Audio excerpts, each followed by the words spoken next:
पूरा सत्र कुर्बान हुआ है। एक केंद्रीय मंत्री और 2 मुख्यमंत्रियों का विषय तो एक बहाना था, कांग्रेस को केवल जीएसटी को रुकवाना था। भारी हंगामे के बीच जीएसटी बिल राज्यसभा में पेश कर सरकार की पास कराने की होगी कोशिश। चीन के करेंसी डिवैल्यू करने के फैसले के बाद बाजार और रुपए में दबाव। सेंसेक्स 235 पॉइंट फिसला, रुपया भी 2 महीने के निचले स्तर पर।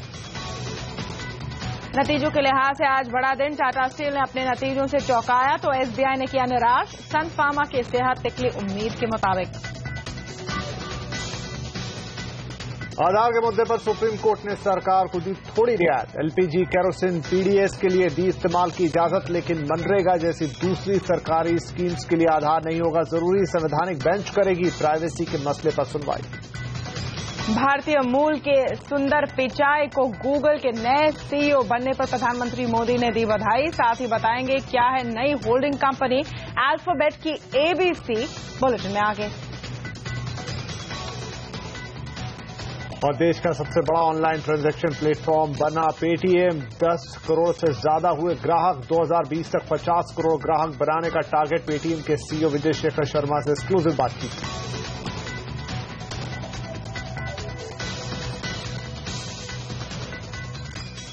नमस्कार, आप देख रहे हैं आवाज एट 9। मैं हूं तमन्ना इनामदार दत्ता। नमस्कार, आपके साथ मैं हूं विपिन भट्ट। आगे बढ़े उससे पहले कुछ और हेडलाइंस। कल कैबिनेट की बैठक में टेलीकॉम सेक्टर से जुड़े हो सकते हैं बड़े फैसले। स्पेक्ट्रम शेयरिंग और ट्रेडिंग को मिल सकती है मंजूरी। बायोकॉन की सब्सिडरी सिंजीन की हुई धमाकेदार लिस्टिंग। पहले दिन निवेशकों की कार्रवाई। 27% तक की कमाई। देश में तेजी से बढ़ रहे हैं धन कुबेर। पिछले साल के मुकाबले 17% ज्यादा बढ़े सुपर रिच। इक्विटी में सबसे ज्यादा निवेश। कोटक की वेल्थ रिपोर्ट से हुआ खुलासा। यामाहा ने लॉन्च की entry sports bike YZF R3। कीमत 3,25,000 रुपए। और अब बैग में लेकर चलिए अपनी कार। जापान में बनी पहली वॉक कार।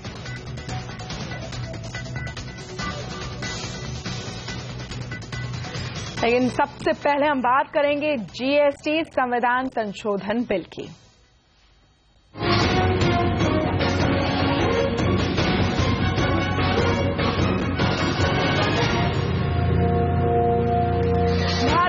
के बीच आखिरकार आज सरकार ने राज्यसभा में जीएसटी बिल पेश कर दिया। वित्त मंत्री अरुण जेटली ने सदन में बिल रखा, लेकिन बिल पेश होने के बाद कांग्रेस के जोरदार हंगामे के कारण राज्यसभा को कल तक के लिए स्थगित कर दिया। कांग्रेस के हंगामे पर निशाना साधते हुए वित्त मंत्री अरुण जेटली ने सदन में कहा कि सुषमा स्वराज का इस्तीफा तो एक बहाना है। कांग्रेस जीएसटी बिल की राह में रोड़ा अटकाकर देश के विकास को रोक रही है। उनका सही उद्देश्य ये है कि इस सत्र में जीएसटी का संविधान संशोधन पारित न हो, उसको रोकना कांग्रेस पार्टी का स्पष्ट उद्देश्य है। वो चाहती हैं कि देश प्रगति न करे। देश की अर्थव्यवस्था को जो बूस्ट मिलना है जीएसटी के माध्यम से, इस देश के व्यवसाय को जो बूस्ट मिलना है, वो किसी प्रकार से न मिले। 2006 में कांग्रेस पार्टी ने इसकी घोषणा की थी। 2011 में उन्होंने संविधान संशोधन इंट्रोड्यूस किया था। कांग्रेस अपने शासनकाल में एक समन्वय और एक राय, आम राय राजनीतिक दलों के बीच में और राज्यों के बीच में नहीं बना पाई थी। हम लोग उसमें सफल हुए हैं, सब राज्यों को साथ लाने में। वित्त राज्य मंत्री जयंत सिन्हा का कहना है कि किसी भी तरह जीएसटी बिल को पास कराना जरूरी है। उन्होंने कहा कि कांग्रेस इस मामले में अलग थलग पड़ गई है। The position of the government is that we must try to pass the GST in any way possible. We are trying to get it in the business advisory as well. But it is very important that the process gets started, that we have a discussion on the GST, and that the full benefits and the full advantages that accrue from GST should be presented to the people. We need a debate, we need a discussion on this so that the Congress stands isolated and without an excuse on this matter. GST पर बनी empowered committee के chairman के M मणि ने कहा कि bill के इस सत्र में पास होने के आसार नहीं है। Some states have expressed concern regarding this imposition of 1% tax. Do states want the GST to be passed in within this session itself? This session, there are only 2 days for this session. So practically it's not possible. Practically it may not be possible. But if it's not passed in this session, what happens to the timeline, sir? Are we then seeing a 2017 timeline on GST? We have to consider about this anyhow, so that the central government think about it very seriously. Lakshman, आखिर GST bill का क्या होगा? क्या ये कल पास होता दिख रहा है? ये जानने के लिए हम लक्ष्मण से ही बात करेंगे। लक्ष्मण, काफी उत्साहित दिख रही है सरकार। वित्त मंत्री ने तो यहां तक कह दिया कि वो हर संवैधानिक तरीका अपनाएंगे। कहीं उनका इशारा संयुक्त सत्र की तरफ तो नहीं है? देखिए, वित्त मंत्री अरुण जेटली काफी दावे के साथ ये तो कह रहे हैं कि वो संवैधानिक तरीका निकाल लेंगे इस बिल को पारित कराने के लिए, लेकिन सच्चाई ये है कि संवैधानिक विकल्प सरकार के पास बहुत ज्यादा बचे नहीं है, क्योंकि ये एक संविधान संशोधन विधेयक है। लिहाजा सरकार संयुक्त सत्र बुला नहीं सकती है, इस पर अध्यादेश जारी नहीं कर सकती है और न ही इसको मनी बिल में कन्वर्ट कर सकती है।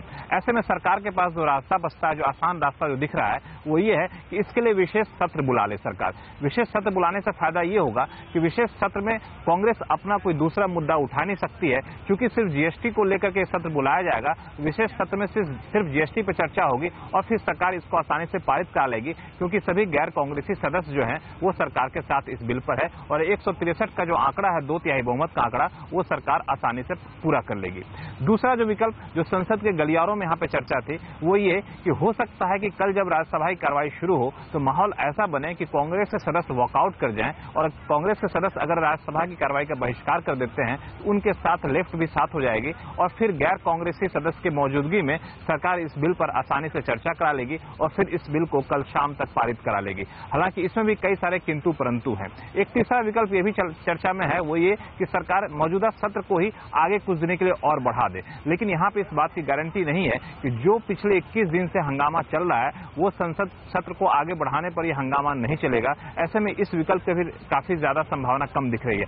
ऐसे में विशेष सत्र या फिर बहिष्कार वाले जो विकल्प हैं, इन दोनों विकल्प की संभावना है, लेकिन अभी 2 दिन बचे हुए हैं। अब देखना काफी दिलचस्प होगा कि 2 दिन में राजनीतिक जो माहौल है वो किस तरीके से बदलता है, या फिर अरुण जेटली जो खुद पेशे से वकील रहे हुए हैं कुछ ऐसे संवैधानिक पेच तो नहीं निकाल लेते जिससे कांग्रेस के जो इरादे हैं वह ध्वस्त करते हुए इस बिल को पारित करा लें। जी बिल्कुल लक्ष्मण ने इधर कांग्रेस ने सरकार पर पलटवार करते हुए कहा कि सरकार ने जीएसटी बिल को नियमों का उल्लंघन करते हुए राज्यसभा में पेश किया है। हमसे एक्सक्लूसिव बातचीत में कांग्रेस नेता आनंद शर्मा ने कहा कि सरकार मनमानी कर रही है। सर, जीएसटी को लेकर के जो संविधान संशोधन बिल यहाँ पे लाया गया है, इसमें आपने सुबह एक महत्वपूर्ण बात कही, वो कि बिजनेस एडवाइजरी कमेटी से अप्रूव नहीं है, फिर सरकार कैसे ला रही है? अब सरकार का कहना है कि पिछले सत्र में बिजनेस एडवाइजरी कमेटी ने इसको अप्रूव कर दिया था, 4 घंटे का टाइम भी दे दिया था। पिछले सत्र का समय पिछले सत्र के लिए था। पिछले सत्र में उसके बिजनेस एडवाइजरी कमेटी के फैसले के बाद सदन ने एक प्रस्ताव से, और वो भी सर्वसम्मति से, इसको सिलेक्ट कमेटी को भेजा था, तो वो बात समाप्त हो चुकी। इस सत्र में बिजनेस एडवाइजरी कमेटी ने जीएसटी का जो संविधान संशोधन है उसके लिए ना कोई समय एलोकेट किया है, ना ही बुलेटिन किया है।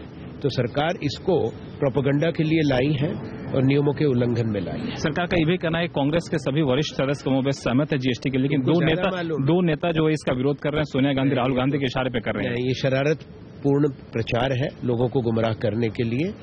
पहले इनको पूरे देश को ये भी बताना चाहिए कि कई वर्षों से जीएसटी को बीजेपी ने रोका, नरेंद्र मोदी जी ने स्वयं इसका विरोध किया, उनको माफी भी मांगनी चाहिए, अपने आचरण पर उनको थोड़ा सोचना चाहिए। और जहां तक कांग्रेस का प्रश्न है, हम ही इसको लाए थे, हम इसके पक्ष में हैं, पर आज नियमों का उल्लंघन हुआ है जिसको हमने पीठ को बताया, चेयर को बताया। एक आखिरी सवाल, अब 2 दिन बचे हैं सत्र में, इस सत्र में बिल के पारित होने की संभावना नहीं? इस सत्र में नियमों के तहत नहीं आ सकता, क्योंकि बिजनेस एडवाइजरी कमेटी ने इसको ना कोई समय दिया, ना ये बुलेटिन में है। और जीएसटी के मसले पर कल का दिन बेहद महत्वपूर्ण रहने वाला है। एनडीए सरकार की पूरी कोशिश है कि जीएसटी संविधान संशोधन को पास करा लिया जाए। हम आपको दिखाते हैं जीएसटी पर सत्ता और विपक्ष की स्ट्रैटेजी पर क्या आइडियाज हैं। खास चर्चा के कुछ अंश बता रहे हैं जो मैंने की कुछ ही समय पहले।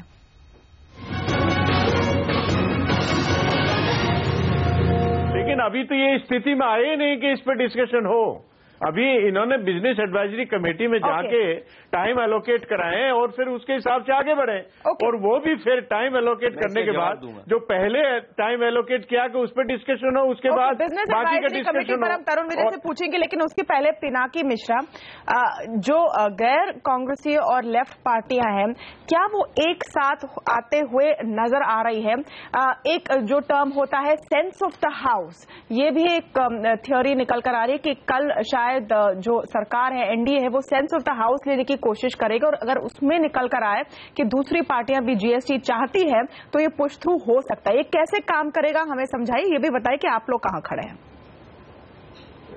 तमन्ना जी, देखिए, लोकसभा का जहां तक, मैं तो लोकसभा का सांसद हूं तो इसलिए मैं लोकसभा की बात कर सकता हूं। लोकसभा में तो क्लियर है कि सेंस ऑफ द हाउस है कि हाउस चलना चाहिए, डिबेट होना चाहिए, बिल पास होने चाहिए और कांग्रेस और सिर्फ लेफ्ट पार्टी को छोड़ के बाकी सारी पार्टियां आज शामिल हुई काम में। और इसमें कोई दो राय नहीं है कि कांग्रेस और लेफ्ट सिर्फ टोटली आइसोलेटेड है। अब जहां तक राज्यसभा का सवाल है, मैं जानता नहीं हूं कि मैं सेकंड गेस नहीं कर सकता हूं कि सरकार की क्या मंशा है, सरकार की क्या रणनीति है, ये तो मैं कह नहीं सकता हूं। लेकिन आम राय बिजनेस गलियारों में ये है कि जीएसटी अगर 1 अप्रैल 2016 से शुरू हो तो देश के लिए ये बहुत अच्छा होगा। कांग्रेस पार्टी को अब ये तय करना है कि क्या वो चाहते हैं कि जो बिजनेस गलियारों में आम राय है कि देश के हित में 1 अप्रैल 2016 को शुरू हो तो एक बार रोल आउट कर दें, उसके बाद जितने क्रीजेस हैं वो तो धीरे धीरे आयन आउट होते रहेंगे, लेकिन एक बार रोल आउट शुरू हो जाए, अगर रोल आउट 1 साल और डिले हो गया तो मेरे ख्याल से बिजनेस सेंटीमेंट में बहुत इसमें हानि होगी। एक छोटी सी बात मैं और कहना चाहता हूं, 2 बड़ी पार्टियां हैं, बीजेपी है, कांग्रेस है, दोनों को एक बात तय करनी है। ये राजनीति हम 2004 से देखते आए हैं। बीजेपी 2004 में हारी, 2009 में हारी, वो कभी भी स्वीकार नहीं कर पाए कि वो हारे। कांग्रेस उसी तरह 2014 में हारे, वो स्वीकार नहीं कर पाए कि वो हारे। सभी चाहते हैं कि हम कभी ना हारे, ये तो हो नहीं सकता है। देश में एक पार्टी हारेगी, एक पार्टी जीतेगी, तो उनको ये तय करना है जब हम विपक्ष में बैठेंगे तो हम अपने छोटे छोटे राजनीतिक फायदों की बात करेंगे या जहां बाईपार्टिजनशिप हो सकता है वहां पर हम दोनों साथ मिलकर देश को आगे ले जाएंगे। बीजेपी कांग्रेस का यही आज उनका रवैया क्या है कि आपने 5 साल पिछले 5 साल में ना जीएसटी पास करने दिया, ना आपने एफडीआई इंश्योरेंस पास करने दिया, ना आपने एफडीआई डिफेंस पास करने दिया। तो कांग्रेस वाले आज यही कह रहे हैं कि जो आपने हमारे साथ किया हम आपके साथ कर रहे हैं। नहीं, अब फिर वो आपके साथ फिर से करेंगे, ये सर्कल कब तक चलते जाएगा? हरिवंश जी, जेडीयू कहां पर खड़ी है जीएसटी पर? क्योंकि आप लोगों का थोड़ा सा रहस्य है, क्या बिहार में जो संग्राम चल रहा है उसका असर भी आपके इस निर्णय पर पड़ेगा? बहुत स्पष्ट तरीके से आप यह समझ लें कि जेडीयू स्पष्ट रूप से चाहता है कि जीएसटी या इस तरह के बिल पास हो, पर यह जो पार्लियामेंट में गतिरोध है इसको देखने की जरूरत है कि इसकी मूल वजह क्या है। हमारे मित्र तरुण विजय जी भी कह रहे थे कि आज हम जीएसटी बिल के पक्ष में है कि वह पास हो। मैं याद दिलाना चाहूंगा कि जब कांग्रेस ये जीएसटी बिल लाई थी तब भारतीय जनता पार्टी ने विरोध किया था। आज वही काम कांग्रेस कर रही है जी। यानी इस देश की राजनीति को अगर आप देखें तो गतिरोध की मूल वजह समझने की जरूरत है कि जो लोग सत्ता में बैठे हैं उनके लिए अपनी राजनीति पहले है, देश बाद में है। हमारे जैसे दल देश के बारे में सोचते हैं, लेकिन आप ध्यान रखें कि भारतीय जनता पार्टी की क्या कमियां रही हैं कि संसद में गतिरोध बना रहा और वह ऐसे महत्वपूर्ण बिलों को पास नहीं करा पा रही है। जीएसटी पर आप लोग कहां वोट करने वाले हैं? दो तीन चीजें मुझे कहने की इजाजत दीजिए। पहली चीज कि क्या बीजेपी ने हाउस को बेहतर तरीके से चलाने की कोशिश की, फ्लोर मैनेजमेंट किया, इनके संसदीय मंत्री ने काम अच्छी तरह किया। आज पता चला कि प्रमोद महाजन जैसे मंत्री इनके कितने इफिशिएंटली काम करते थे, कोई बढ़िया संसदीय मंत्री इनके पास नहीं है। तो बीजेपी की अपनी कमियों को समझना पड़ेगा जो आज हालात हैं। अब कल अगर संसद होती है, जो हालात स्पष्ट होते हैं, तो उसमें स्थिति बनेगी। अगर बहस होने का अवसर मिलता है, प्रॉपरली बिजनेस एडवाइजरी के थ्रू अगर मसला आता है, डिबेट होता है, तो उस पर अपना पक्ष रखने को हमारा दल तैयार होगा। क्या पक्ष क्या है? कुछ तो आप लोगों ने तय किया होगा। यह वो तय होगा कल।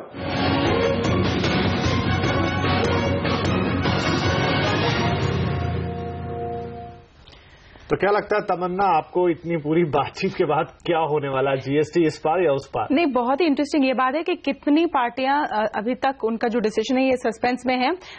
जेडीयू के जो प्रवक्ता थे उन्होंने अंत तक बताया नहीं कि क्या पक्ष है।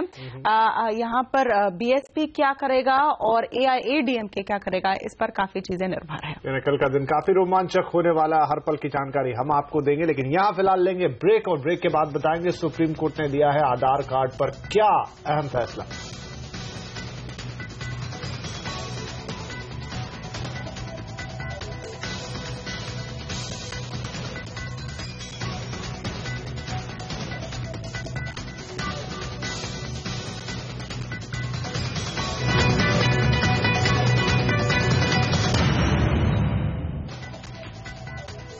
कैबिनेट की कल होने वाली बैठक में कोल इंडिया में विनिवेश के प्रस्ताव को मंजूरी मिल सकती है। साथ ही स्पेक्ट्रम शेयरिंग और ट्रेडिंग के प्रस्ताव पर भी कैबिनेट में विचार किया जाना है। इस बारे में ज्यादा जानकारी के लिए बात करेंगे अपने संवाददाता दीपक साहू से। दीपक, कल कैबिनेट में किन बड़े फैसलों को मंजूरी मिल सकती है इन दो बातों के अलावा? जी बिल्कुल, देखिए एक तरह से कल की जो अहम बैठक होने वाली है कैबिनेट, उसमें दो अहम प्रस्ताव यहाँ पर जो हमें सूत्रों से जानकारी मिल रही है। पहली जो है कोल इंडिया के विनिवेश को यहाँ पर उसमें 10% जो एडिशनल डिसइन्वेस्टमेंट का प्रस्ताव को यहाँ पर हरी झंडी मिलने की उम्मीद है। बताना चाहूंगा पिछले साल ही यहाँ पर सरकार ने जो डिसइन्वेस्टमेंट किया था उससे अच्छा खासा प्रोसीड करीब 22,000 करोड़ रुपए यहाँ पर हासिल हुए थे कोल इंडिया के विनिवेश से। और अब सोर्सेज ये इंडिकेट कर रहे हैं कि फाइनेंस मिनिस्ट्री को ये स्टॉक काफी, खासकर कोल इंडिया काफी अट्रैक्टिव लगता है, उसे काफी अच्छा रिटर्न पहले ही मिल चुका है। तो दोबारा एक तरह से 10% एडिशनल विनिवेश करके एक अच्छा जो लक्ष्य है ऑलरेडी इस बार का, इस वित्तीय साल के करीब 70,000 करोड़ के पास का लक्ष्य हासिल करना है। तो ऐसे में कोल इंडिया काफी सेफेस्ट बेट लग रहा है सरकार को। तो कुल मिलाकर कल कैबिनेट 10% विनिवेश का यहाँ प्रस्ताव को मंजूरी देने के बाद करीब करीब गवर्नमेंट की हिस्सेदारी जो है वो 75% के करीब रह जाएगी, जो सेबी के लिस्टिंग नॉर्म्स के अनुसार है। दूसरा सबसे अहम जानकारी निकल के आ रही, करीब करीब इस विनिवेश से करीब 20,000 से 22,000 करोड़ सरकार यहां हासिल कर पाएगी। तो कहीं ना कहीं इस पूरे कोल इंडिया के विनिवेश को अचानक से सरकार ने एग्रेवेट किया है काफी, तो उसको लेकर जो विनिवेश जो टारगेट है वो हासिल करना, वो सबसे अहम बात निकल के आ रही है। इसके अलावा दूसरे अहम जो प्रस्ताव है कल कैबिनेट में स्पेक्ट्रम शेयरिंग ट्रेडिंग का प्रस्ताव है, जिसके बाद यहां पर काफी एक तरह से आसान कंज्यूमर्स के लिए और कंपनियों के लिए यहां पर जिंदगी आसान होगी। कॉल ड्रॉप और जो वॉइस क्वालिटी है उससे काफी यहां पर निजात मिलने की उम्मीद है। खासतौर पर जो प्रोविजन है यहाँ पर स्पेक्ट्रम ट्रेडिंग और शेयरिंग की, ट्रेडिंग के जरिए यहाँ पर जो अनयूज स्पेक्ट्रम है कंपनियों कई सर्कल्स में, उसको बेचकर एक अच्छा रकम हासिल कर पाएंगी। और साथ में शेयरिंग के तौर पर एक कॉमन पूल के तहत उससे भी कंपनियां स्पेक्ट्रम ओके। एक और जो बड़ी खबर जिस पर हमारी नजर है, आधार कार्ड के मुद्दे पर सरकार को सुप्रीम कोर्ट पर फौरी राहत मिल गई है। कोर्ट ने साफ किया है कि एलपीजी और पीडीएस के लिए आधार कार्ड जरूरी होगा, लेकिन बाकी सेवाओं के लिए जरूरी नहीं होगा। कोर्ट ने इस मामले को बड़ी बेंच को भी सौंप दिया। तो दीपक, जो मुख्य रूप से ऑर्डर है उसके बारे में प्लीज बताइए संक्षिप्त में। जी बिल्कुल, अगर सुप्रीम कोर्ट के ऑर्डर को गौर से पढ़ा जाए तो कुल मिला के यहाँ पर जो सरकार का स्टैंड था कि आधार को एक तरह से मैंडेटरी किया जाए, तो उसको तरीके से यहाँ पर रूल आउट करते हुए सरकार ने स्पष्ट संकेत दिया है कि उसे मैंडेटरी बिल्कुल नहीं किया जा सकता। जो खासकर 3 जो सेवाएं हैं, पीडीएस, केरोसिन और एलपीजी में यहाँ पर मैंडेटरी नहीं किया गया है आधार को, एक तरह से ऑप्शनल होगा। जो सेवाएं इसका लेना चाहता है वो आधार ले सकता है। उसके अलावा भी जो अगर बेनिफिट चाहता है तो बेनिफिट्स यहाँ मिलेंगे उसको बिना आधार के ही। तो कुल मिला के सरकार के लिए थोड़ी सी पार्शियल रिलीफ जरूर है। जैसे पिछले हफ्ते ही नरेगा में जिस तरह से डायरेक्ट ट्रांसफर की बात यहाँ पर स्वीकार की गई थी कैबिनेट तरफ से, तो वहां एक सेटबैक है। आगे चलकर फर्टिलाइजर और दूसरे योजनाओं में भी सरकार की योजना के आधार से उसको लिंक किया जाए, तो वहां पर सुप्रीम कोर्ट ने फौरी तौर पर राहत नहीं दी है। दूसरी सबसे अहम बात निकल के आया है, सुप्रीम कोर्ट ने स्पष्ट किया है कि सरकार को यहाँ पर जनता के पास जाना पड़ेगा। जी बिल्कुल, और इस पर इनफैक्ट दीपक, इस खबर पर बातचीत के लिए हमारे साथ जुड़ रही हैं वरिष्ठ वकील ऐश्वर्या भाटी, जो इस केस में लड़ी थी पिटिशनर की तरफ से। ऐश्वर्या भाटी जी, आप कैसे देखते हैं सुप्रीम कोर्ट के आज के ऑर्डर को? टेम्पररी रिलीफ या पार्शियल रिलीफ कहेंगे है सरकार के लिए, क्योंकि कम से कम 3 सेवाओं के लिए अब आधार अनिवार्य हो गया है? नहीं तमन्ना जी, आप इस ऑर्डर को सही समझ नहीं रहे हैं। है ये इंटरिम ऑर्डर, पर इसमें सरकार को किसी तरह की कोई रिलीफ नहीं मिली है। इनफैक्ट सरकार के लिए तो इसमें शिकंजा और कसा गया है, क्योंकि सुप्रीम कोर्ट ने क्लियरली ये कहा है, पहला डायरेक्शन सुप्रीम कोर्ट के ये है कि ये सरकार पब्लिसाइज करेगी कि आधार कार्ड किसी सिटीजन के लिए मैंडेटरी नहीं है। दूसरी बात कोर्ट ने ये कही है कि कोई भी फैसिलिटीज जो सिटीजन्स को अवेलेबल हैं सिटीजन्स ऑफ इंडिया, उन किसी भी फैसिलिटीज के लिए ये इंसिस्ट नहीं किया जाएगा कि आधार कार्ड प्रोड्यूस किया जाए। और जो आप बात कर रहे हैं पीडीएस, केरोसिन और एलपीजी की, उसमें कोर्ट ने परमिट किया है क्योंकि सरकार ने ये बहस करी थी कि 80-90 करोड़ लोगों का आधार में एनरोलमेंट हो चुका है, वो वॉलेंटरी एनरोलमेंट है और ये ऐसे लोग हैं जिनके पास और कोई आइडेंटिटी नहीं है, ये आधार की आइडेंटिटी से ही पीडीएस सिस्टम को यूज कर पा रहे हैं। तो उस पे कोर्ट का ये डायरेक्शन था कि सरकार अगर चाहे तो पीडीएस, एलपीजी और केरोसिन के लिए इस आधार कार्ड को यूज कर सकती है, मैंडेटरी नहीं है। नहीं बिल्कुल, लेकिन ये जी साथ एक और क्लैरिफाई ये किया कि पर और किसी भी चीज के लिए यूज करना प्रोहिबिटेड है, तो ये सरकार के लिए रिलीफ नहीं है, सरकार के तो अगेंस्ट में है और ये है इंटरिम ऑर्डर। नहीं, मैं क्यों रिलीफ कह रही हूँ ऐश्वर्या भाटी जी, बस मैं बता दूं क्योंकि पहले ये कहा गया था कि इन तीनों चीज के लिए भी सरकार मैंडेटरी नहीं कर सकती। अगर इस वक्त परमिशन दी है तब एक स्टेप आगे तो बात बढ़ी और शायद बाद में सरकार ये दलील दे सकती है इसके बिना पर कि दूसरी सर्विसेज को भी इसमें इंक्लूड किया जाए। पहली बात यह है कि ये मैंडेटरी किसी के लिए नहीं है। ये कोर्ट का पहले भी डायरेक्शन था कि आप किसी को कोई बेनिफिट डिनाई नहीं कर सकते और आज भी पूरी तरह से हाईलाइट करके कोर्ट ने उसको बल्कि और स्ट्रांग किया है और एक तरह से सरकार की हाथ बांध दी कि आप इन 3 सर्विसेज के अलावा किसी के लिए कोई प्रोहिबिशन है total. Apart from this there is total prohibition. और मैंडेटरी के लिए भी कोर्ट ने स्पेसिफिकली कहा है कि no person will be denied any benefit, no citizen will be asked to produce this for any facility that he is entitled to. तो जिसके पास आधार कार्ड नहीं है वो उसको कोई भी जो वॉलेंटरीली देना चाहे वो दे सकता है, लेकिन मैंडेटरी बिल्कुल नहीं है और सरकार के लिए प्रोहिबिशन है इन 3 सर्विसेज के अलावा किसी। जैसे आज आप रेलवे का रिजर्वेशन भी करवाते हैं, फ्लाइट टिकट करवाते हैं, राष्ट्रपति भवन विजिटर जाना चाहते हैं तो भी आधार कार्ड। लेकिन जहां तक ऐश्वर्या जी पूछ सकते आप लोगों की प्राइवेसी वाली बात थी, अब वो संविधान बेंच को आगे भेजा गया, उसके लिए आप क्या कहेंगी?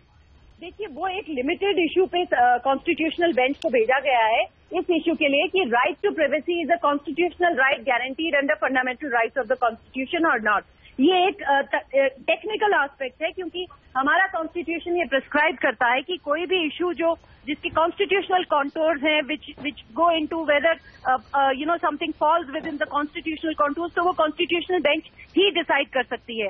इसका एक और कारण ये था कि 1950s और 60s में 2 ऐसे जजमेंट आए थे सुप्रीम कोर्ट के जिसमें उन्होंने जो 4th अमेंडमेंट है अमेरिकन कॉन्स्टिट्यूशन का उसमें प्राइवेसी जैसी नहीं है वैसी प्राइवेसी हमारे कॉन्स्टिट्यूशन में नहीं है, इसका हवाला देते हुए जजमेंट दिया था। तो उन जजमेंट की वजह से और कॉन्स्टिट्यूशनल कॉन्टोर्स होने की वजह से कोर्ट ने ये पूरा मैटर कॉन्स्टिट्यूशनल एक सवाल आपसे ऐश्वर्या जी, ओवरऑल पिक्चर पर, क्योंकि बहुत समय से ये साफ है कि आधार कार्ड अनिवार्य नहीं है, लेकिन अगर प्रैक्टिकली रोजमर्रा जिंदगी में देखें तो लगभग हर चीज के लिए आधार कार्ड मांगा जाता है, लोगों को इसके बारे में पता नहीं है और हर स्टेप पर आधार कार्ड नहीं होना मतलब आपकी दिक्कतें बढ़ जाती है।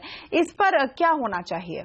इस पे आपको आज सुप्रीम कोर्ट से पूरी तरह रिलीफ मिल गई है क्योंकि कोर्ट ने ये रिस्पांसिबिलिटी सरकार को दी है कि वो प्रिंट, इलेक्ट्रॉनिक मीडिया के द्वारा लार्ज स्केल पब्लिसिटी करेगी और लोगों को ये इन्फॉर्म करेगी कि ये मैंडेटरी नहीं है। क्योंकि सबसे बड़ा आर्ग्यूमेंट जब हम राइट टू प्राइवेसी का हनन बता रहे थे तो कोर्ट में सरकार का सबसे बड़ा आर्ग्यूमेंट यही था कि ये वॉलंटरी स्कीम है, हमने किसी को फोर्स नहीं किया इसमें आने के लिए।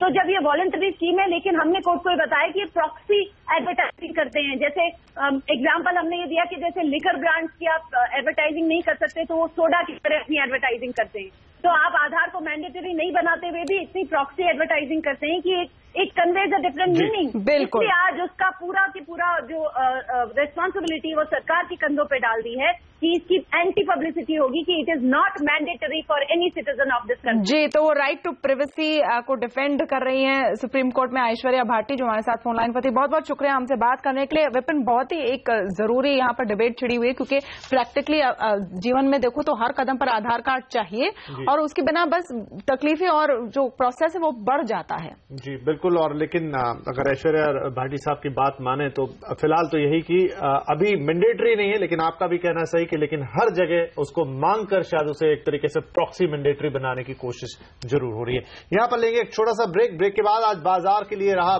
बुरी खबरों का दिन, कहां से आया दबाव बताएंगे आगे। साथ ही बताएंगे कैसे बढ़ी देश में सुपर रिच लोगों की तादाद।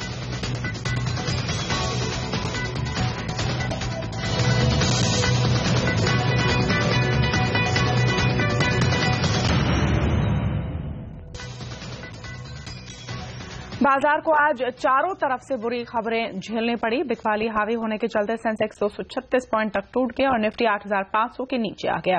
मिड कैप और बैंक निफ्टी की भी पिटाई हुई। आईटी और टेक्नोलॉजी को छोड़ सभी इंडेक्स लाल निशान में बंद हुए। दरअसल एक तरफ जहां चीन की करेंसी युआन को डीवैल्यू करने से बाजार पर दबाव बढ़ा, वहीं दूसरी ओर दिग्गज बैंक एसबीआई के निराशाजनक नतीजों ने बाजार का मूड और बिगाड़ दिया। बैंकिंग शेयरों में सबसे ज्यादा दबाव देखने को मिला। साथ ही मेटल, कैपिटल गुड्स, ऑटो शेयरों में भी बिकवाली देखने को मिली। हालांकि आईटी मजबूती के साथ बंद होने में कामयाब रहे। चीन की चिंता सिर्फ भारतीय ही नहीं, अंतर्राष्ट्रीय बाजारों पर भी साफ देखने को मिल रही है। चीन के युआन को डिवैल्यू करने के फैसले का असर अमेरिकी और यूरोपीय बाजारों पर साफ दिखा। यूरोपीय बाजारों पर नजर डालें तो डेक्स करीब 2.5% टूट चुका है। आप देख रहे हैं इस समय कैक में भी गिरावट है, डेक्स में 2.5% से ज्यादा और फुटसी में करीब 1% की गिरावट है। यही हाल अमेरिकी बाजारों को भी है, जहां पर डाउ जोन्स में करीब 1.25% से ज्यादा की गिरावट है। S&P 500 और नेस्डेक भी 1% से इस वक्त ज्यादा गिरे हुए हैं। और शेयर बाजार ही नहीं, रुपए पर भी आज दबाव देखने को मिला। चीन के सेंट्रल बैंक ने अपनी करेंसी यानी युआन को 2% डिवैल्यू किया है। इसके बाद रुपया 2 हफ्ते के निचले स्तर पर बंद हुआ। रिफॉर्म लागू करने के लिए युआन की वैल्यू घटाई गई है, जिसका असर दुनिया भर की करेंसीज पर देखने को मिला है। डॉलर के मुकाबले युआन 3 साल के निचले स्तर पर पहुंच गया। सिंगापुर डॉलर 5 साल के निचले स्तर पर फिसल गया है। मलेशिया की रिंगिट और इंडोनेशिया के रुपया की हालत भी पस्त है। 17 साल बाद रिंगिट और रुपये में इतनी भारी गिरावट देखी गई है। और अब गूगल में भी देसी सीईओ, देखिए इस ब्रेक के बाद। और गूगल अब बन गया है अल्फाबेट। क्या है इसकी एबीसी, देखिए आगे।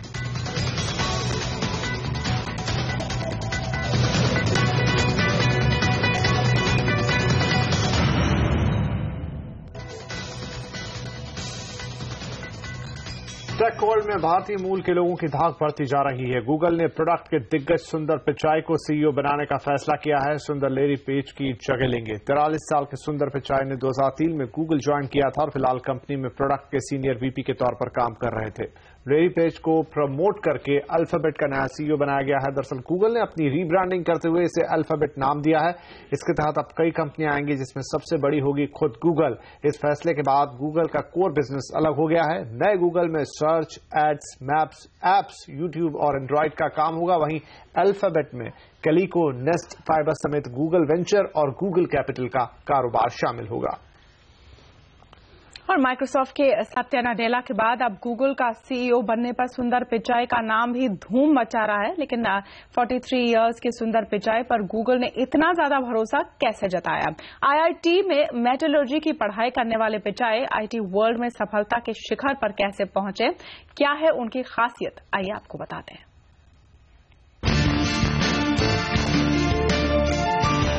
IIT Kharagpur, Stanford university, Wharton school of business, ये वो नामी गिरामी संस्थान है जहां से सुंदर पिचाई ने पढ़ाई की। चेन्नई में पले बढ़े पिचाई ने वैसे तो आईआईटी में पढ़ाई की मेटलर्जी और मटेरियल्स की, लेकिन कॉलेज के दिनों से ही इलेक्ट्रॉनिक्स और सॉफ्टवेयर से उनका जुड़ाव जबरदस्त था। मैकेंजी एंड कंपनी में मैनेजमेंट कंसल्टेंट रहे सुंदर ने सिर्फ 11 साल पहले गूगल ज्वाइन किया। गूगल टूल बार पर काम किया। 2008 में बाजार में तहलका मचा देने वाले गूगल क्रोम ब्राउजर को लॉन्च कराया और उनके नाम का डंका बज गया। यही नहीं, सुंदर के मैनेजरियल स्किल्स भी इतने कमाल के थे कि बहुत कम वक्त में ही वो गूगल में सफलता के कई पड़ाव पार करते गए। Vice president, senior vice president के बाद 2014 में प्रोडक्ट चीफ बनने तक का सफर उन्होंने बेहद कम वक्त में तय किया और गूगल के सीईओ लैरी पेज के बेहद खास बन गए। जीमेल समेत गूगल के तमाम एप्स, गूगल ड्राइव और एंड्रॉयड की कमान सुंदर पिचाई के पास ही थी। गूगल में उनके करीबी कहते हैं कि सुंदर जितने काबिल टेक्नोक्रेट हैं, उतने ही कुशल डिप्लोमेट भी। तभी तो जब सैमसंग के साथ गूगल के रिश्तों में खटास आई तो इसे फिर से मधुर बनाने का काम मिला सुंदर पिचाई को और उन्होंने बखूबी उसे अंजाम भी दिया। आज भारत का ये टेक स्टार इस ऊंचाई पर है कि करीब 6,500 करोड़ डॉलर की कंपनी गूगल की कमान इसके हाथ में है। Bureau report. इधर गूगल ने एक चौंकाने वाला फैसला किया है। कंपनी बड़ी रिस्ट्रक्चरिंग के तहत नई होल्डिंग कंपनी अल्फाबेट बनाएगी। अल्फाबेट में सबसे बड़ी कंपनी गूगल होगी, जिसके सीईओ सुंदर पिचाई होंगे। गूगल अपने कारोबार में इतने बड़े बदलाव क्यों कर रही है, बता रहे हैं हमारे सहयोगी अभिषेक तेलंग और शिबानी खरत। बिल्कुल सही। मतलब अभी तक गूगल हम लोगों के दिलो दिमाग में इस तरीके से बैठ गया था कि गूगल की सारी सर्विसेज कि उसके ऊपर कुछ होगा ये सोचा नहीं था। पर ये अल्फाबेट कहां से आ गया, क्या है देवी मां समझाइए प्लीज। अल्फाबेट एक ऐसी अम्ब्रेला बॉडी की तरह काम करेगा। गूगल ट्रेडिशनली एक अनट्रेडिशनल नॉन ट्रेडिशनल ऑर्गेनाइजेशन की तरह जाना जाता था, पूरा स्ट्रक्चर भी उसका वैसे था, लेकिन अल्फाबेट के आने से एक तरह की अम्ब्रेला बॉडी मिल गई है। एक्सपर्ट्स का मानना है कि जो भी करंट ऑर्गेनाइजेशंस है गूगल के अंडर, जैसे यूट्यूब है, जैसे गूगल है, गूगल मैप्स है, इन इंडिविजुअल बिजनेसेस को काफी ब्रीदिंग स्पेस मिलेगी। इसके अलावा जो नए प्रोजेक्ट्स गूगल जिन नए प्रोजेक्ट्स के बारे में सोच रहा है, उस एम्बिशन को भी इस अल्फाबेट के जरिए गूगल पूरा कर पाएगा। अभिषेक, मुझे तुमसे जानना है कि ये नए प्रोजेक्ट्स क्या है। नए प्रोजेक्ट जानने से पहले एक चीज मैं बताना चाहूंगा। मैं गूगल के ऊपर एक रिसेंटली किताब पढ़ रहा हूं, उसमें एक वाकया मैं डिस्कस करना चाहता हूं कि इंटरव्यू में लैरी पेज से बातचीत चलती है। उसमें पूछते हैं कि हमारे पास कितने इंजीनियर्स होने चाहिए। लैरी पेज पूछते हैं कि माइक्रोसॉफ्ट के पास कितने हैं। वो कहते हैं 25,000 के आसपास होंगे सॉफ्टवेयर इंजीनियर्स। कह रहे तो हमें करीबन 1 मिलियन मतलब 10 लाख के करीब इंजीनियर्स होने चाहिए। तो मतलब गूगल के ख्वाब बहुत ज्यादा बड़े हैं। और ये जो अल्फाबेट नाम का अम्ब्रेला हो गया है, उसके कारण से गूगल के सीईओ तो सुंदर पिचाई हो गए हैं, बट जो टॉप मैनेजमेंट जिससे पहले था, जो गूगल के फाउंडर थे, फिर चाहे वो लैरी पेज हो या सर्जे ब्रिन हो, तो इनका ये अभी भी टॉप मैनेजमेंट बना रहेगा, वो रहेंगे और उनका फोकस जो होगा वो अल्फाबेट के रोल में रहेंगे, इन सबको मेंटोर करते रहेंगे। पर उनका फोकस जो रहेगा वो गूगल के जो बड़े ख्वाब हैं, जैसे कि प्रोजेक्ट लून की गुब्बारों की मदद से, हॉट एयर बलून्स की मदद से पूरी दुनिया में इंटरनेट का जाल बिछाना है, तो उस पर फोकस रहेगा। या फिर ड्राइवरलेस कार्स जो हैं, या फिर गूगल एक्स लैब्स में इस तरीके के भी गूगल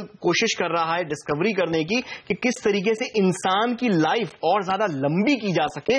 तो इस जैसे जो एम्बिशियस प्रोजेक्ट्स हैं, इन पर अब ये जो टॉप मैनेजमेंट है उसका असर पड़ेगा। पर डे टू डे की हम लोगों की लाइफ में क्या असर होगा इसका? कुछ असर नहीं पड़ेगा। ये केवल एक स्ट्रक्चरल चेंज है जो गूगल के लिए बेनिफिशियल है। हमारी जिंदगी में कुछ फर्क नहीं पड़ेगा। हम जैसे रोज उठ के गूगल पर जाते हैं, गूगल मैप्स देखते हैं, यूट्यूब पर जाते हैं, वैसे ही हमारी जिंदगी में कोई असर नहीं पड़ेगा, वो वैसे ही बना रहेगा। और अगर जिंदगी पे असर पड़ा भी तो वो तब पड़ेगा जब गूगल के जो एम्बिशियस प्रोजेक्ट्स हैं ये हम लोगों की लाइफ में सपना साकार हो जाएगा, में दिखाई देंगे। बिल्कुल, तब अल्फाबेट का सही सपना साकार होगा। और सुंदर पिचाई के गूगल का सीईओ नियुक्त किए जाने ने भारतीयों को गर्व का एक और मौका दे दिया है। चेन्नई में जन्मे सुंदर पिचाई भारतीय मूल के ऐसे दूसरे शख्स हैं जो किसी मल्टीनेशनल आईटी कंपनी की अगुवाई करेंगे। हैदराबाद में जन्मे सत्य नडेला उनके पहले सॉफ्टवेयर दिग्गज माइक्रोसॉफ्ट की कमान संभाल रहे हैं। नडेला फरवरी 2014 में माइक्रोसॉफ्ट के सीईओ बने थे। सुंदर और सत्य के अलावा भारतीय मूल के ऐसे कई और शख्स हैं जो मल्टीनेशनल कंपनियों के प्रमुख हैं। ये है पेप्सिको की चेयरपर्सन और सीईओ इंदिरा नुई, जो 2006 में इस पद पर नियुक्त की गई थी। मास्टरकार्ड के प्रेसिडेंट और सीईओ अजय पाल सिंह बंगा, जो अप्रैल 2010 में इस पद पर काम कर रहे हैं। दुनिया की सबसे बड़ी स्टील कंपनी आर्सलर मित्तल के चेयरमैन और CEO Lakshmi Mittal, Adobe system के सीईओ शांतनु नारायण, दुनिया की तीसरी सबसे बड़ी एफएमसीजी कंपनी यूनिलीवर के सीईओ हरीश मनवानी, जो 2011 में इस पद पर नियुक्त किए गए। रैकेट बेंकाइजर के सीईओ राकेश कपूर, जो 2011 में इस ब्रिटिश मल्टीनेशनल कंपनी की कमान संभाल रहे हैं। इनके अलावा दिग्गज आईटी कंपनी कॉग्निसेंट के सीईओ फ्रांसिस्को डिसूजा और सैंडिस्क के प्रेसिडेंट और सीईओ संजय मेहरोत्रा भी भारतीय मूल के हैं। और नतीजों के लिहाज से आज रहा बड़ा दिन। टाटा स्टील, एसबीआई और सन फार्मा के कैसे रहे नतीजे, देखिए ब्रेक के बाद।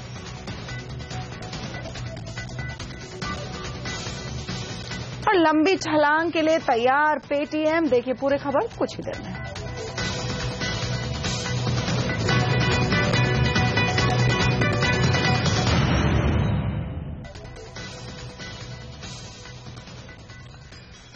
देश की सबसे बड़ी बैंक एसबीआई के नतीजे बाजार अनुमान से कमजोर रहे हैं। विशेषकर बैंक के एनआईआई और एनपीए पर दबाव देखा गया है। बैंक के एनआईआई में करीब 3.5% की बढ़त देखी गई है, जबकि क्रॉस एनपीए 4.25% से बढ़कर 4.20% पर पहुंच गया है। बैंक का मुनाफा करीब 10% बढ़कर 3,692 करोड़ रुपए रहा है। सीएनबीसी आवाज के साथ एक्सक्लूसिव बातचीत में एसबीआई के चेयरमैन अरुंधति भट्टाचार्य ने कहा कि बेस रेट घटने और क्रेडिट ग्रोथ में कमी से एनआईआई ग्रोथ कम हुई है। ये ऐसा है कि एनआईआई कम हुई है 2-3 कारणों के लिए। एक तो है हमारा बेस रेट में कटौती हुई है 30 बेसिस पॉइंट्स का। हम डिपॉजिट रेट में भी काटे हैं, लेकिन डिपॉजिट्स इमीडिएटली रिप्राइस नहीं होते हैं। जैसे जैसे डिपॉजिट्स आते हैं रिन्यूअल के लिए उस समय रिप्राइस्ड होते हैं, लेकिन हमारा जो एडवांसेस पोर्टफोलियो है जिस दिन हम रेट काटते हैं उसी दिन रिप्राइस्ड हो जाता है। तो एडवांसेस साइड भी इसका जो असर है वो जल्दी दिखता है। द सेकेंड थिंग इज इस बार हमारा क्रेडिट ग्रोथ बहुत कम हुआ है। जैसे कि आपको मालूम है in the market itself economy जैसी बढ़ रही है, लेकिन क्रेडिट ग्रोथ उस तेजी से नहीं बढ़ रहा है। इसका भी 2-3 कारण है। एक तो है कि जो वर्किंग कैपिटल की जरूरत पड़ती है कस्टमर्स को, वो होता है in order to provide for the raw materials and the energy needs and the recurring expenses that go into a unit. आज के दिन में सारे कमोडिटी प्राइसेस सॉफ्ट हैं, एनर्जी कॉस्ट्स कम हो गए हैं, तो वही सेम वर्किंग कैपिटल से जो हमारे इंडस्ट्रीज है वो ज्यादा कैपेसिटी चला पा रहे हैं, हमारे पास वो आ नहीं रहे हैं for more of working capital requirements. Tata steel ने अपने नतीजों से सबको सरप्राइज किया है। कंपनी के नतीजे उम्मीद से बेहतर रहे हैं। टाटा स्टील का कंसोलिडेटेड मुनाफा 337 करोड़ से बढ़कर 363 करोड़ रुपए हो गया है। वहीं आय 36,427 करोड़ से घटकर 30,300 करोड़ रही है। कंपनी का एबिटा 4,273 करोड़ से घटकर 2,774 करोड़ रहा है। तो वहीं मार्जिन 11% से घटकर करीब 9.2% पर आ गए हैं। और फार्मा सेक्टर के सन फार्मा ने अपने नतीजे पेश किए। कंपनी के नतीजे बाजार की उम्मीदों से बेहतर रहे। कंपनी का मुनाफा 479 करोड़ से बढ़कर 886 करोड़ रहा है, जबकि आय 6,157 करोड़ रुपए से बढ़कर 6,757 करोड़ पर पहुंच गई है। कंपनी के एबिटा और मार्जिन में सबसे ज्यादा बढ़त देखने को मिली है। पहली तिमाही में मार्जिन 14.5% से बढ़कर 27.5% पर पहुंच गया है, जबकि एबिटा करीब दुगना बढ़कर 1,850 करोड़ के ऊपर पहुंच गया है। जीएसटी बिल के पास होने में भले ही रोड़ा लग रहा हो, लेकिन सरकार के टैक्स कलेक्शन में तेजी दिख रही है। जुलाई में इनडायरेक्ट टैक्स कलेक्शन में 39% का इजाफा हुआ है, जो पूरे साल के बजट अनुमान का 32% है। एक्साइज टैक्स कलेक्शन में 65% की ग्रोथ देखी गई है। वहीं सर्विस टैक्स कलेक्शन में 30% की बढ़ोतरी दर्ज की गई है, जबकि कस्टम टैक्स कलेक्शन 23.3% बढ़ा है। बड़े से बड़े बैंक को पीछे छोड़ मोबाइल वॉलेट कंपनी पेटीएम देश का सबसे बड़ा ऑनलाइन ट्रांजैक्शन प्लेटफॉर्म बन गया है। 2014 में लॉन्च हुए पेटीएम मोबाइल वॉलेट के आज देश में 10 करोड़ ग्राहक इस्तेमाल कर रहे हैं और हर महीने लगभग 7.5 करोड़ सौदे इस प्लेटफॉर्म पर हो रहे हैं। अब कंपनी का लक्ष्य है 2020 तक 50 करोड़ ग्राहक जोड़ना। पेटीएम के फाउंडर और सीईओ से बात की हमारे सहयोगी हर्षदा सावत ने। हमारे साथ है पेटीएम के फाउंडर विजय शेखर शर्मा। विजय, स्वागत है आपका सीएनबीसी आवाज पर। कांग्रेचुलेशंस, बहुत ही आसानी से आपने माइलस्टोन अचीव किया। अब यहाँ से आगे क्या करेंगे? इतना आसान नहीं था, ये कहूँगा कि आई थिंक हमें बहुत सारा पहले टेक्नोलॉजी को बड़ा करना पड़ा, हमें फिर कुछ बहुत सारे खर्चे करने पड़े, लेकिन 10 करोड़ कस्टमर हमारे लिए एक बहुत ही प्राउड मूवमेंट है। हम बहुत ही गर्वान्वित फील कर रहे हैं कि देश में 10 करोड़ कस्टमर आ सकते हैं किसी प्लेटफॉर्म पे।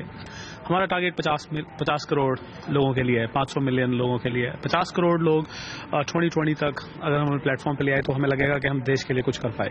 आपने जो ये 50 करोड़ का टारगेट रखा है उसके पीछे कितना निवेश जाएगा? 50 करोड़ वॉलेट के लिए और 50 करोड़ यूजर बेस के लिए हमने 2020 तक के लिए हमने करीब 5,000 करोड़ इन्वेस्टमेंट की बात करी है और ये मनी हमारे पास है, ये पैसे हमारे पास हैं, हमने रेज कर रखे हैं। सो 5,000 करोड़ में ये काम हो जाना चाहिए। अभी तक की आउटलाइन से तो हम ऑन द ट्रैक हैं। हमने ये अचीवमेंट भी उतने बजट में कर लिया जितने में हमारे खर्चे ज्यादा होने वाले थे, बट थैंक गॉड हमने उससे पहले कर लिया है। तो मेरा मानना है कि 5,000 करोड़ में हो जाएगा। क्योंकि काफी चर्चा हो रही कि शायद अलीबाबा यहाँ पर और भी पैसा लगा सकता है आपकी कंपनी में, आप कुछ और स्टेक देंगे जहां पर शायद आपका करंट होल्डिंग 28% से 25% तक होगा। क्या उस पर आप कुछ ठोस कह पाएंगे? क्या वो बातचीत चल रही है? शायद आगे जाकर इस पर विचार हो। वेल, अलीबाबा एक हमारे इन्वेस्टर पार्टनर भी हैं और आई थिंक उनके पास बहुत सारी नॉलेज है, पैसे भी हैं और हमारी ज़रूरत भी आएंगी। तो जब हमारी ज़रूरत होगी तो हमारे पास एक बहुत ही लॉन्ग होल्ड इन्वेस्टर है। और अभी तो मैं यही कह सकता हूं कि साल के एंड तक के लिए हमारे पास पैसे हैं। कन्वर्सेशन जारी रहती हैं और जब होगा तो हम बता देंगे, लेकिन अभी हमारी कोई ज़रूरत इमीडिएट नहीं है जिसकी वजह से हम ये कहें। इकोनॉमिक रफ्तार से दोगुनी स्पीड से ज्यादा बढ़ रहे हैं हमारे देश में अल्ट्रा HNI यानी high net worth individuals. Kotak wealth management की रिपोर्ट के मुताबिक पिछले साल भर में ऐसे HNI 17% बढ़े हैं। इनमें ई कॉमर्स से जुड़े एंटरप्रेन्योर्स की तादाद अच्छी खासी है। अल्ट्रा HNI के इन्वेस्टमेंट और स्पेंडिंग ट्रेंड पर क्या कहती है कोटक की ये रिपोर्ट बता रही है कविता थपलियाल। देश में नए धन कुबेरों में अब ई कॉमर्स से जुड़े लोग बड़ी तादाद में शामिल हो रहे हैं। कोटक वेल्थ मैनेजमेंट की ताजा रिपोर्ट के मुताबिक इस समय देश में 1,37,000 से ज्यादा सुपर रिच हैं, जो पिछले साल के मुकाबले 17% ज्यादा हैं। इनमें भी 83% 50 साल से कम उम्र के हैं और बड़ी तादाद ऐसे एंटरप्रेन्योर्स की है जो कि ई कॉमर्स से जुड़े हैं। कोटक वेल्थ की रिपोर्ट के मुताबिक इन अमीरों ने शेयरों और म्यूचुअल फंड में निवेश करके सबसे ज्यादा कमाई की है। सुपर रिच के निवेश का 45% इक्विटी में है, लेकिन इनका रुझान रियल एस्टेट और बॉन्ड में काफी कम हुआ है। We are seeing in the HNI segment is that in terms of segments, we are seeing far more new entrepreneurs coming from the e-commerce segment, and that's obvious given the number of new e-commerce outfits that are starting up, many of them successful. So you're seeing a fair amount of new entrants coming from that segment. शान और शौकत से रहने वाले ये super rich exclusive सामान खरीदने में काफी पैसा खर्च करते हैं। 40% सुपर रिच यूनिक ज्वेलरी पर खर्च करना पसंद करते हैं, जबकि 53% भारत की ब्रांडेड ज्वेलरी खरीदते हैं। बच्चों की पढ़ाई पर भी ये काफी खर्च करते हैं और इन्हें अमेरिका और ब्रिटेन में बच्चों को पढ़ाना पसंद है। धूमधाम से शादी का जश्न मनाने पर भी ये खासा खर्च करते हैं और इनके पसंदीदा डेस्टिनेशंस फ्रांस, स्पेन और थाईलैंड है। I think what it does reflect, whether it's spending or the investment patterns of these people, is that there is a lot of optimism about the economy right now. Otherwise, there wouldn't be the sort of interest that there is in equities as an asset class. So I think clearly all the signs on the ground are that there is a lot of optimism about the economy. दिलचस्प बात यह है कि 44% super rich individuals Chandigarh और अहमदाबाद जैसे non metro शहरों में रहते हैं, यानी साफ है कि इन शहरों में अमीरों की संख्या लगातार बढ़ रही है। कविता थपलियाल, मुंबई। और इंडिपेंडेंस डे के मौके पर कंपनियों ने दी आपको खरीदारी की आजादी।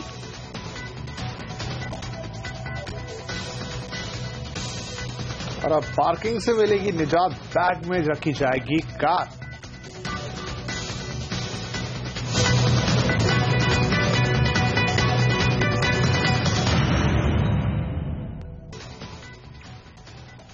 आजकल न्यूज़पेपर खोलते ही सेल्स, ऑफर, डिस्काउंट के कई एड्स की भरमार आपको दिखती है। स्वतंत्रता के थीम पर बहुत सी ऑनलाइन और ऑफलाइन कंपनियां जोरदार ऑफर लेकर आई हैं। इस तरह के सभी कंपनियों के बीच सेल की कंपटीशन लगी हुई दिखाई दे रही है, जिसका फायदा उठा रहे हैं कंज्यूमर्स।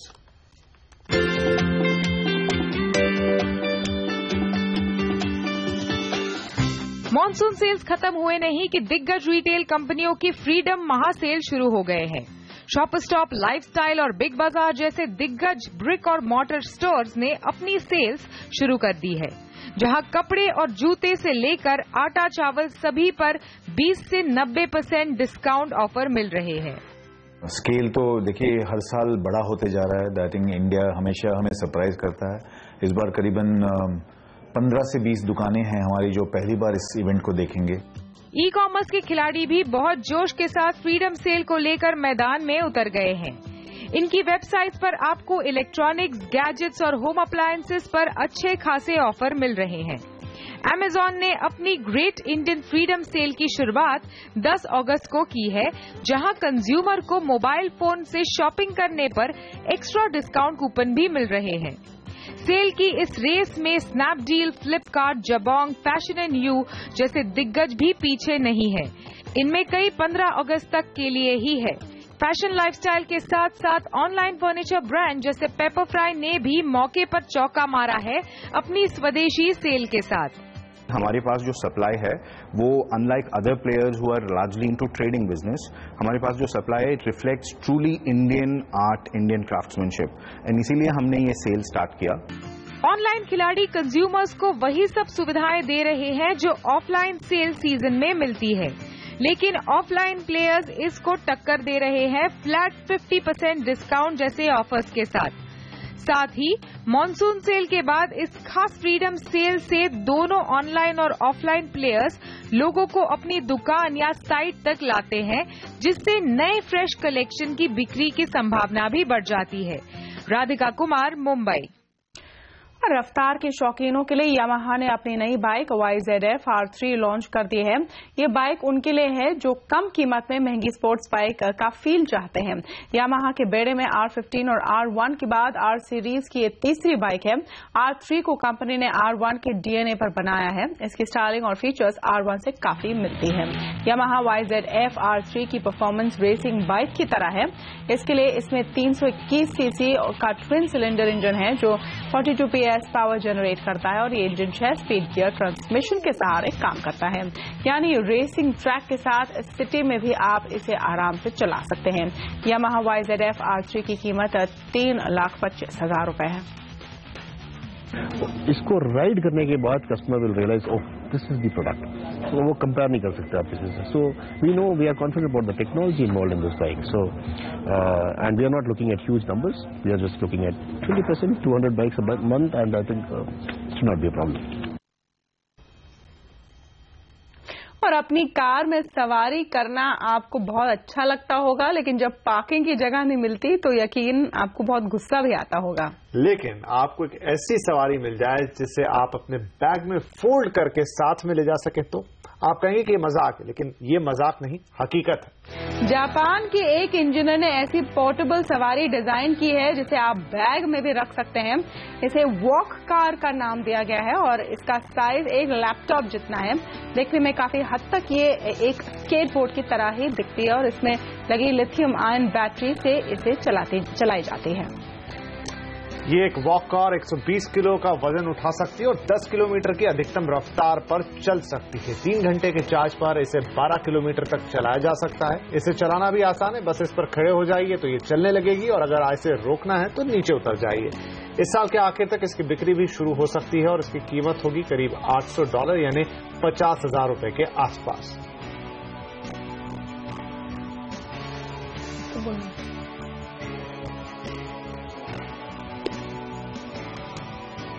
तो विपिन आप बुक कर रहे हैं वॉक कार? जी हाँ, ये है तो अच्छी, लेकिन फिर वही बात है कि फैमिली को इस पर नहीं ले जाया जा सकता और ज्यादा से ज्यादा पड़ोस की किराना दुकान पर इस पर जा सकते हैं। मुंबई की ट्रैफिक के लिए लेकिन अच्छी आइडिया नजर आ रही है। वहां पर ये जरूर कारगर साबित हो सकती है, तो इंतजार रहेगा इसका। फिलहाल हमें दीजिए इजाजत, कल आपसे फिर करेंगे मुलाकात। नमस्कार। नमस्कार।